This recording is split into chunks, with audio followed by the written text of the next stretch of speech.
Messi captain থাকা অবস্থায় এই ধরনের ওর মতো একটি প্লেয়ার এই ধরনের অন্যায় কাজের সাথে আর্জেন্টিনা জড়িত আর ফিফা জড়িত আর সেটাকে সায় দিচ্ছে প্রতিবন্ধীর মতো।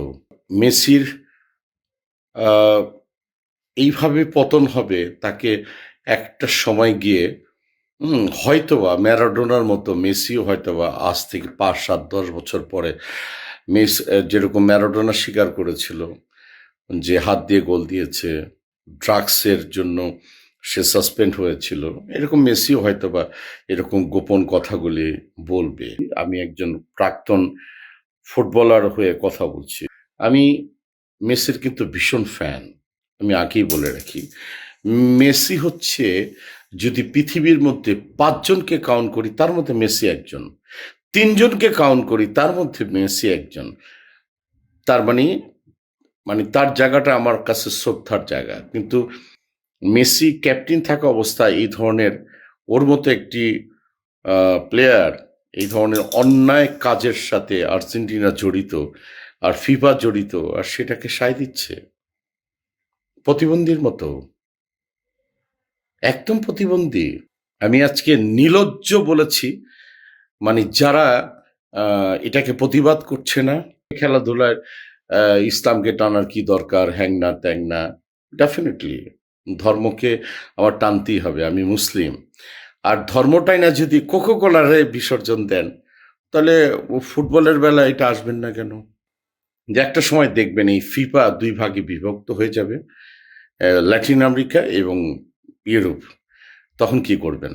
খুব সময় আসছে সামনে, ঠিক আছে? খুব সময় আসছে। আল্লাহ যা করেন মঙ্গলের জন্য করেন। গতকালের খেলায় একটা জিনিস কিন্তু অ্যাচিভ হয়েছে।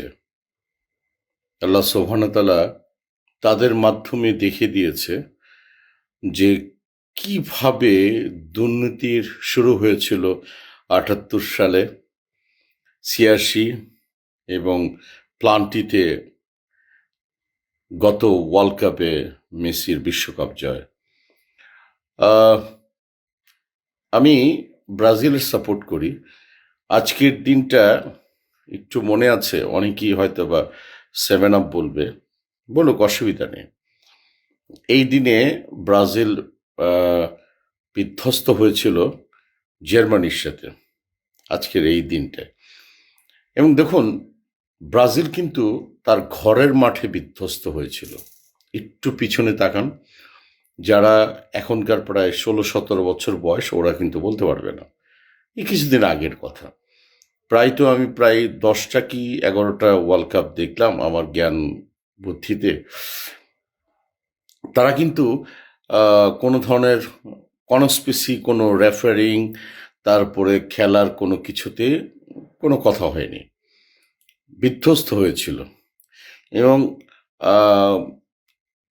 ২০১১ সালেও আহ, কি বলে, আর্জেন্টিনা বিধ্বস্ত হয়েছিল এর চেয়ে ভয়াবহভাবে। অবশ্য ২০১১ নাকি আরও আগে হয়তোবা। যাই হোক, সালগুলি নাইবে আনলাম। আহ, আজকে এই দিনে একটা খালি কথাই বলতে চাই, সেটা হচ্ছে অ্যাচিভটা কি হয়েছে জানেন? আমি আজকে সারাদিনে আর্জেন্টিন যারা ফ্যান তাদেরকে ধিক্কার জানাতে দেখেছি আমি আর্জেন্টিনাকে এবং ফিফাকে। আমরা যারা ব্রাজিল করি, আচ্ছা আমরা তো করলাম, আমাদেরটা অত কাউন্ট হয় না। কিন্তু যারা ডাইহার্ড আর্জেন্টিনার ফ্যান, তারা বুঝতে পেরেছে এতদিন পরে এই হেরেও। এবং ফিফার প্রেসিডেন্ট তাকে কাঠগড়ায় দাঁড় করিয়েছে। এটা কিন্তু বিরাট ব্যাপার। এবং মেসির সম্মান কোন জায়গায় থাকবে আমি ঠিক জানি না।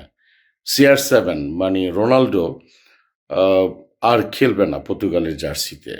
সরি রোনাল্ডো, তাকে খুব স্বাগতম জানিয়েছে সুন্দরভাবে।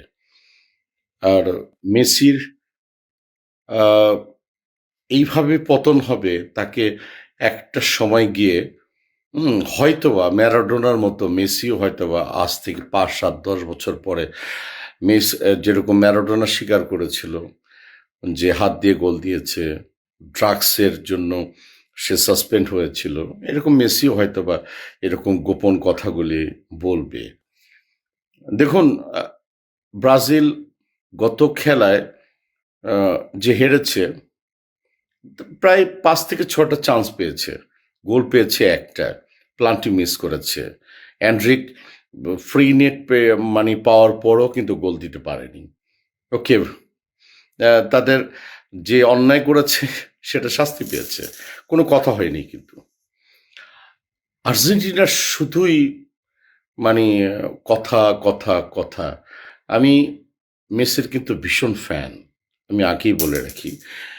মেসি হচ্ছে, যদি পৃথিবীর মধ্যে ৫ জনকে কাউন্ট করি তার মধ্যে মেসি একজন, ৩ জনকে কাউন্ট করি তার মধ্যে মেসি একজন। তার মানে তার জায়গাটা আমার কাছে শ্রদ্ধার জায়গা। কিন্তু মেসি ক্যাপ্টেন থাকা অবস্থায় এই ধরনের, ওর মতো একটি প্লেয়ার এই ধরনের অন্যায় কাজের সাথে আর্জেন্টিনা জড়িত, আর ফিফা জড়িত, আর সেটাকে সায় দিচ্ছে প্রতিবন্ধীর মতো, একদম প্রতিবন্ধী। দেখুন, আজকে আর্জেন্টিনার যারা ফ্যান, আজকে আমার এক ব্রাদার আছে, সিও, উনি কিন্তু কোনো পোস্ট করেনি আর্জেন্টিনার হয়ে। উনি বুঝতে পেরেছিলেন যে আর্জেন্টিনাকে নিয়ে গর্ব করার কোনো কিছু নাই। আমি আজকে নির্লজ্জ বলেছি, মানে যারা এটাকে প্রতিবাদ করছে না, তাদেরকে, মুসলিমে কয়েকজন মানুষকে আমি নির্লজ্জ বলেছি, আর্জেন্টিনার কয়েকজনকে, সবাইকে না। আমার এত ভূতে কিলাই নেই যে আমি সবাইকে বলবো। এবং দেখুন, আর্জেন্টিনা এখনো টিকে আছে, তারপরেও তার ফ্যানের সংখ্যা দিনকে দিন কমে যাচ্ছে। ব্রাজিল নাই, কিন্তু বাড়ছে, এবং অন্য টিমের সংখ্যাটাও বাড়ছে। মুসলমানের কথা আসছেন, আমি অ্যাজ এ মুসলিম হিসাবে মিশরকে সাপোর্ট করি। আবার বলে যে খেলাধুলায় ইসলামকে টানার কি দরকার, হ্যাং না ত্যাং না।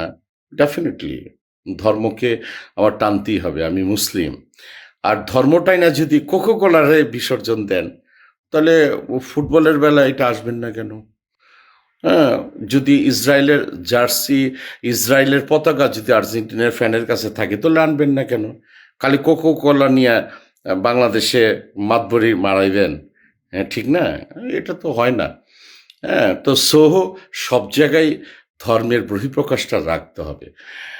বিতর্কিত। আর আরেকটা পিছনে যাই, আমি যদি ভুল না করি একটি নাম বলি, ফিফার প্রেসিডেন্ট ছিলেন হ্যাভেল্যান্স। আমি নামটা বোধহয় কারেক্ট বলেছি, না হলে ক্ষমা করবে। হ্যাভেল্যান্স ব্রাজিলের দীর্ঘদিনের ফিফার প্রেসিডেন্ট ছিলেন। তার আমলেও কিন্তু ব্রাজিল চ্যাম্পিয়ন হয়েছে, কিন্তু দুর্নীতি হয়নি। এবং পৃথিবী সাকসেস একজন মানে ফিফা প্রেসিডেন্টকে স্বাগতম জানিয়েছিলেন ব্রাজিলের।